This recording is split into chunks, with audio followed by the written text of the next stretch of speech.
Hi everybody, my name is Jewel Paula John-Moreno, right? I'm a proud mother of one. Um, I am the oldest daughter to Michael John, and I am the second child to Claire George. I am 41 years of age, and I am here to take my long story and make it a brief story for you so that anybody out there going through this or has been through this, it's time to break the silence so that you could move on in life.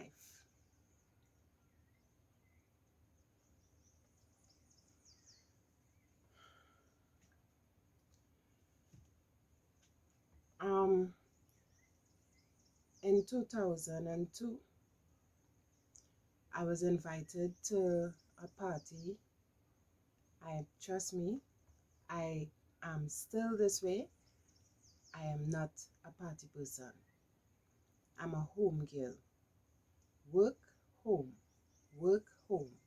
The only little events you will really get me to go to is more house and family gatherings, right? In 2002, I was invited to a party, and I was excited because I've never been to one, right? Making the long story short, getting there, I went there with my trusty buddies, whom I love, and they had to leave early. They got an emergency phone call and they had to leave early. So I didn't want to leave because my sister was promoting that party, right? So I wanted to show her my support. So I left. When it was time to leave, well, I didn't have any transport because my trusty buddies left, right?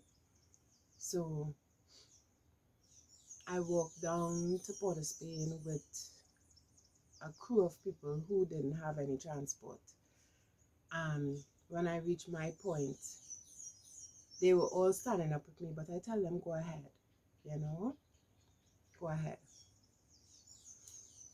And because everybody a little intoxicated, so I didn't want nobody standing up there with me, everybody needs to get home. So I tell everybody to go ahead. And I was taken from Port of Spain into the hills of Laventille. Now, back then, I didn't even know where I was, right? But I was taken from Port of Spain to the hills of Laventille, and there were 4 men in this car with me, 4 men.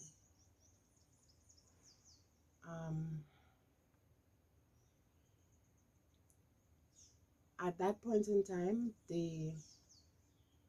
apparently they were monitoring me since a day or 2 days before, where I went to MoneyGram and I received a lump sum of money from my fiance back then, right? So they were asking for the amount of money. I don't know how they got that information. I don't know if the girl behind the counter was part of it, but they were asking for the specific amount of money. Obviously, I didn't have that money on me, So they took my jewelry, rings, chain, everything. And when I thought that was over, one of them decided they wanted more than just what they got from me. So the other three men started to argue with this one particular guy and telling him, no, you have a mother, you have sisters, don't do that. But he didn't want to hear that at all. Now, from that moment, I can tell you, from the neck of my body, come straight down, went numb, because I knew what was about to happen.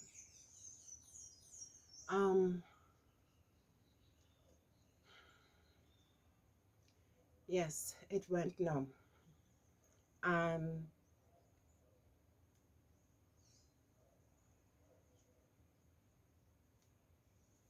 he raped me.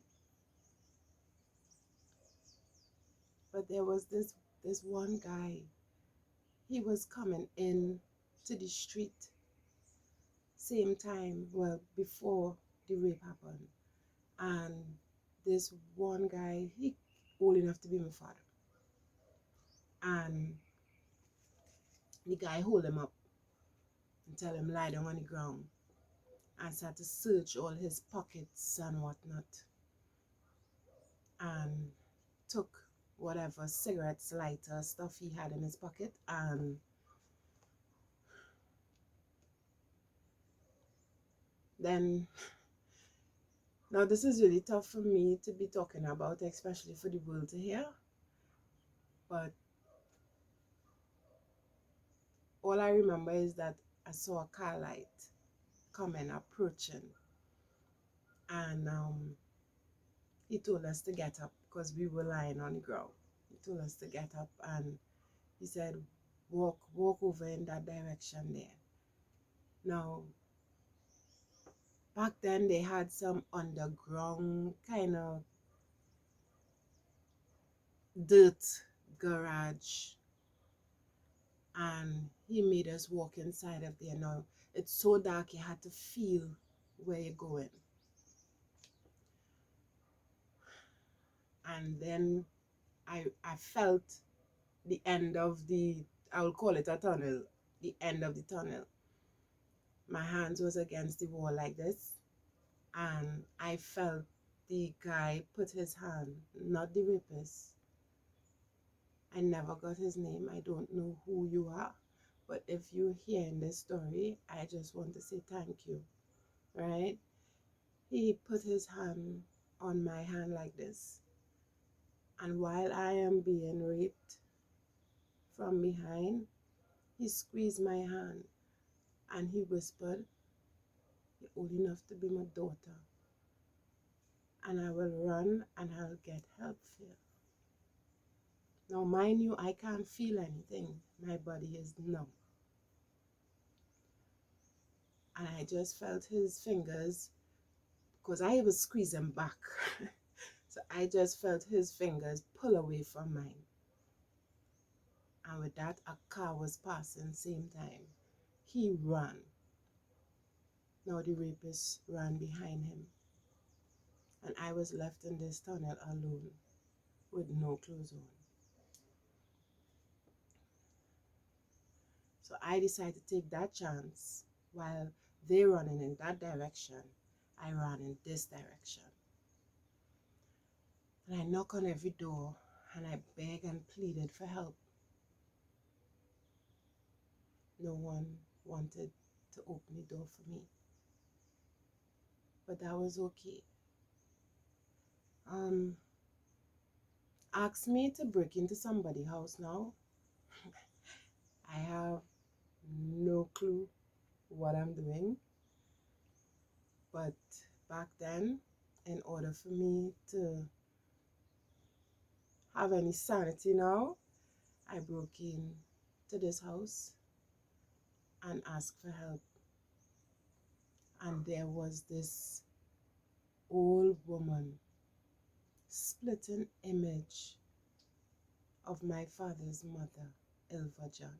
Splitting image, long, Douglas, fully white hair. I wouldn't call it gray, white hair.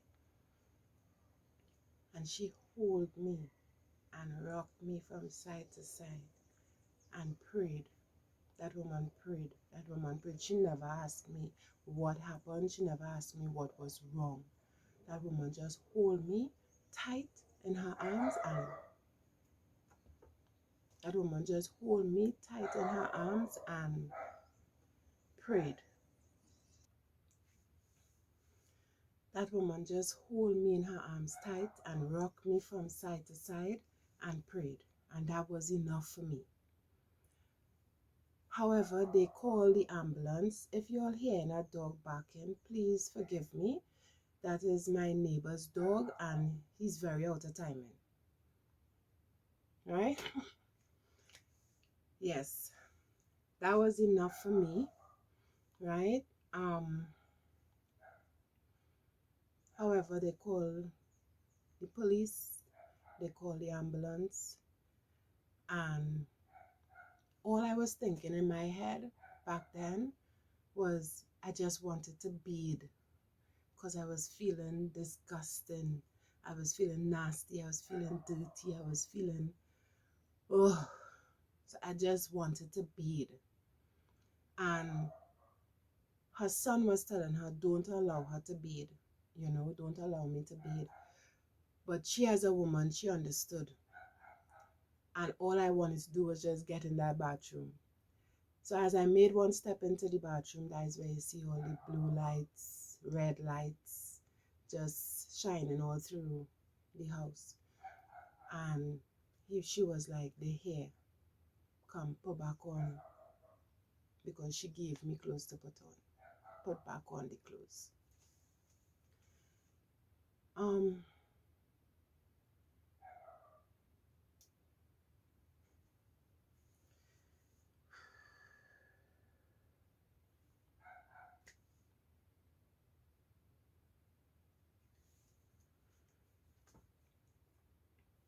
Mind you, when you hear rape, assault, police supposed to come with a female officer. They didn't. They didn't come with any female officer whatsoever. Only men. The ambulance was 2 men. The police, it was 3 jeeps. Just men. But you know what made me feel good? After seeing all these men walking through the woman's door to her house, I saw a familiar face. And it was the guy who was being robbed with me. He ran from wherever we were in Laventille straight to Besseau Street Station to get help for me. And when the family in which house I broke into was calling the police, they called Besseau Street as well. And somehow his story and what they were saying and the area they were calling from, it was corresponding, it made sense. And he came with them. So when I saw his face, even though I didn't know this guy, when I saw his face, he made me felt safe.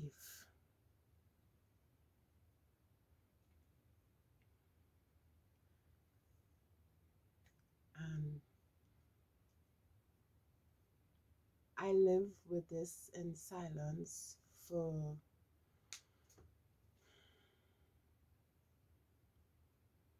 19 going on 20 years.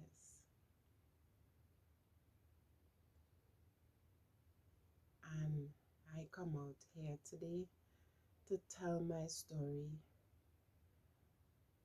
of my screams that I have to live with every day of my life. And trust me, this is very hard because this pain does not go away, no matter how you try. It does not go away.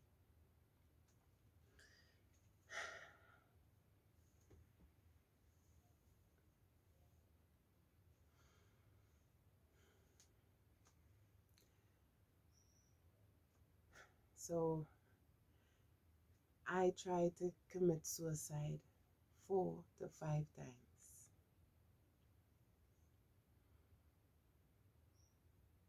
Why? The experience of living with yourself after something like this happen, you don't see the point in life. You don't see the reason for living. You feel ashamed. Your self-esteem gone. You more feel alone. And even though you might have people around you trying to give you love and support, they can't feel what you feel. They couldn't feel what I was feeling. So I was feeling alone. I was feeling a few emotions and feelings well, and I couldn't control these feelings whatsoever. So I just wanted to die. I just wanted to die. That's all I kept thinking.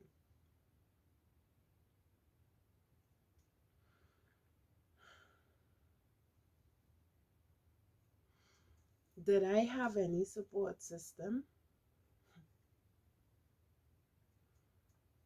Yes, I had a big support system. And no, I didn't have any support. Now I know you'll feel a little bit confused there, right? But is yes and no. For that answer, I had support, yes, and I had no support. So why I say yes? Yes, yes. Why I say yes, I had a support system. I had rape crisis where I was going to see the psychiatrist three three times, 3 sessions a week. Mind you, I loved going there, especially to this psychiatrist I had. I can't remember her name because with everything that happened and everything concerning this, I tried to block out of my mind. It doesn't really work, but when it comes to certain names,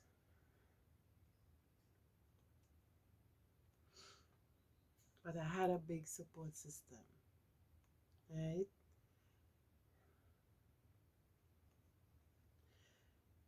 Antoinette Julian, Mr. Arthur Julian, Allison James, Deborah Patrick, Claire George, Peyton Lyons Gray, Amwa Howe, Nakoma Monsigi, Melissa Richardson, Chantel Regis, and W.P.C. Woods.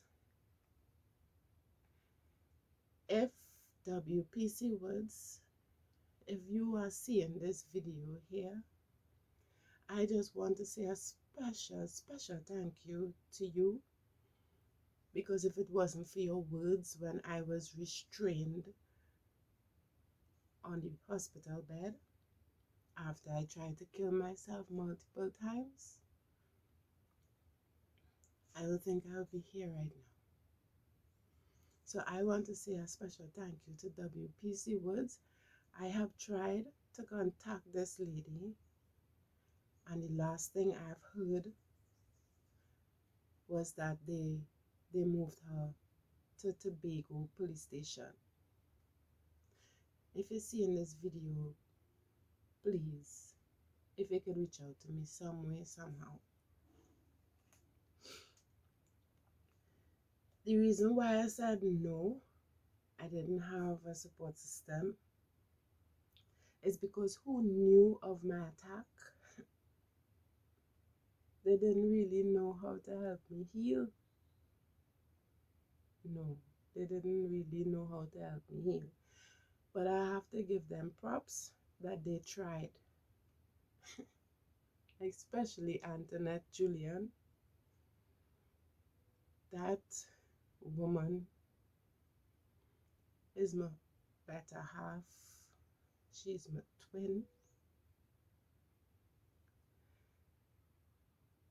She had her children to see about when I was going through this. And yet still, she made time for me as a friend, as a mother. She made time for me. And I know we call her Susie, right? Susie, I know I may have said thank you to your face many occasions, but I want you to hear me right now that I am truly, honestly grateful for you ever being in my life. Thank you. Miss Susie had ups and downs with me, and when I mean ups and downs, back and forth to the hospital, back and forth to the hospital. Miss Susie, thank you, darling.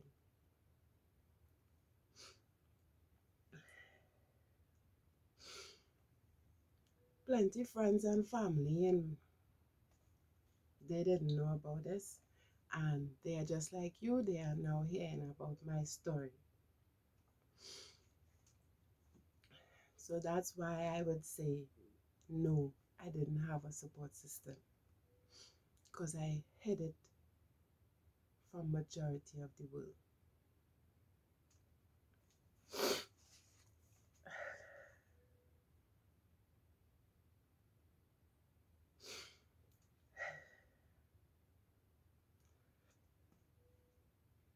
This incident made me feel dirty, alone, unwanted, unloved, ugly,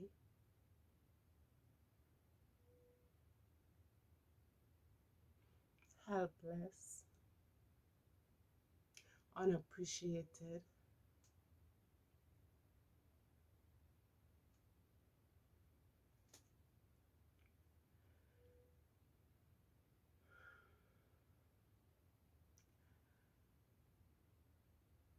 And I would say I don't want these feelings to continue. I want these feelings to stop.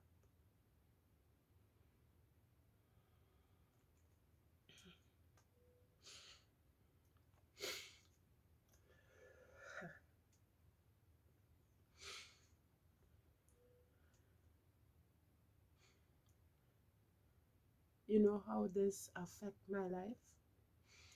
This affect my life in such a big way, where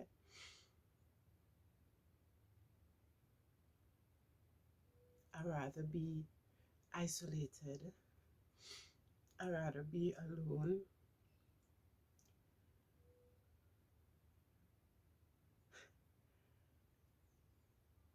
Suffer with bad anxiety attacks, especially when it's time to leave the house. I suffer with depression.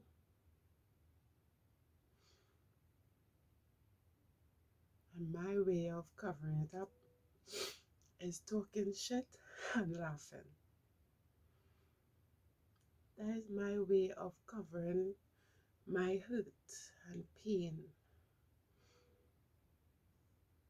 Because when you look at me, I tell myself that you are seeing every scar, every bruise, and you are seeing how much pain I'm in. So I talk shit and I laugh. I might tell a joke with a serious face, but that's just me. Trying to lighten the moment or to push back whatever feeling that coming forth within me that I don't want to escape.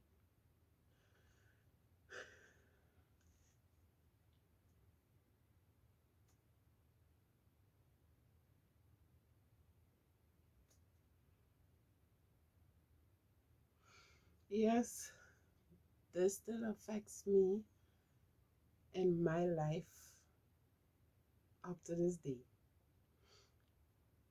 I am, in other words, what other people would call paranoid. I wouldn't call it paranoid. I would call it being on my alert and my senses that kick in whenever I feel that something is not right or this person, something is off. So it's not about me being paranoid. It's about me not wanting the same thing to happen to me again. Because I believe I would not survive this again.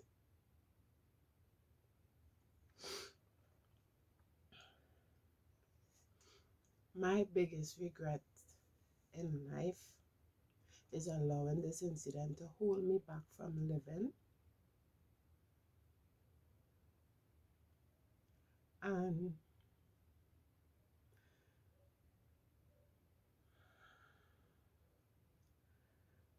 hiding.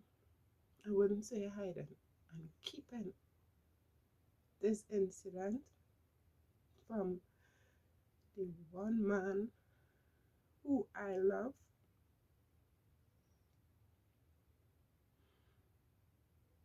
We can never see eye to eye sometimes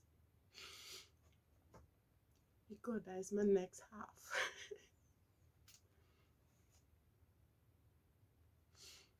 But Daddy, I just want to say sorry for keeping this from you for all these years.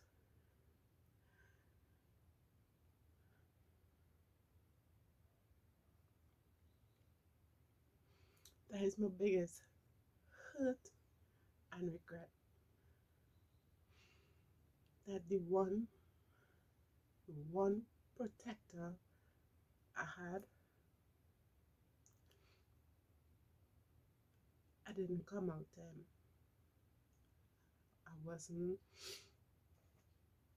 I wasn't truthful.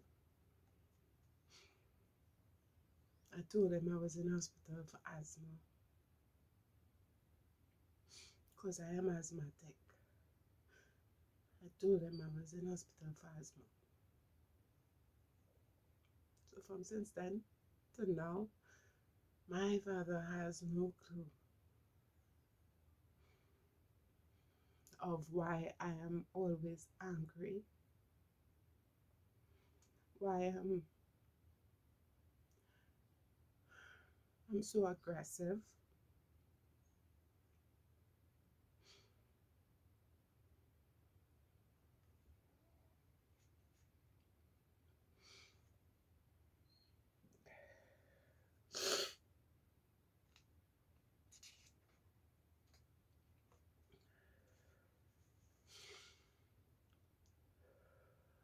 The reason I am coming forward here today is because I don't want anyone to do what I did.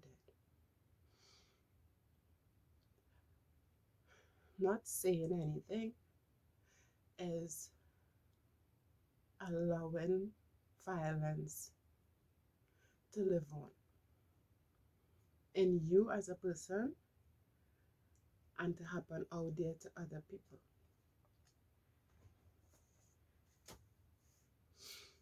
So I want to break my silence and share with you my screams.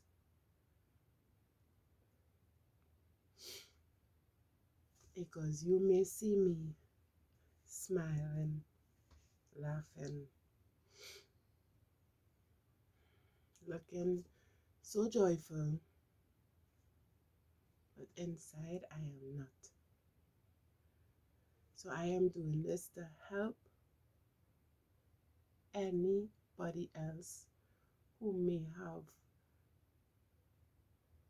passed through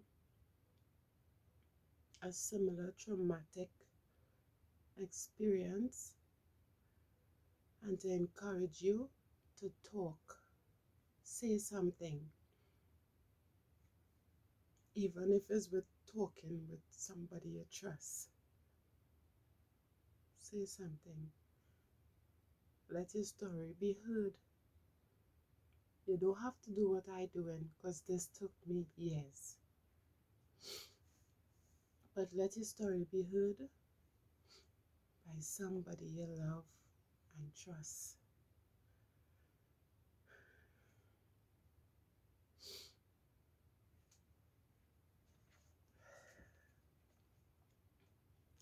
So I just want to say thank you.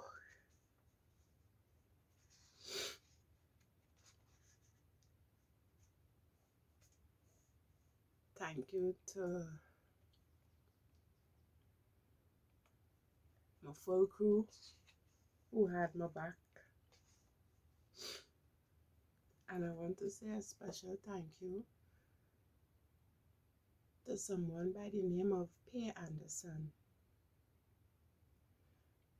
I know that I have put you through hell, but yet still,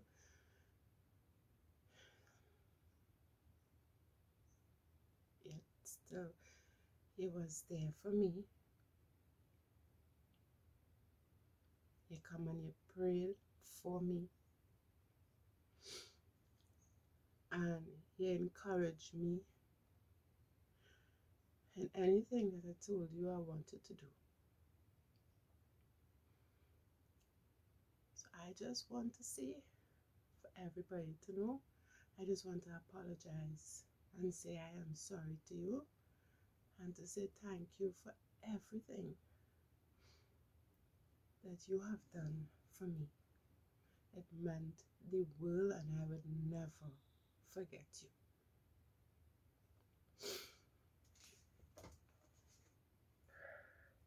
Now, I would like to say this to all who is listening.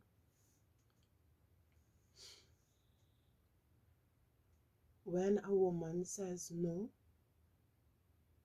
no means no.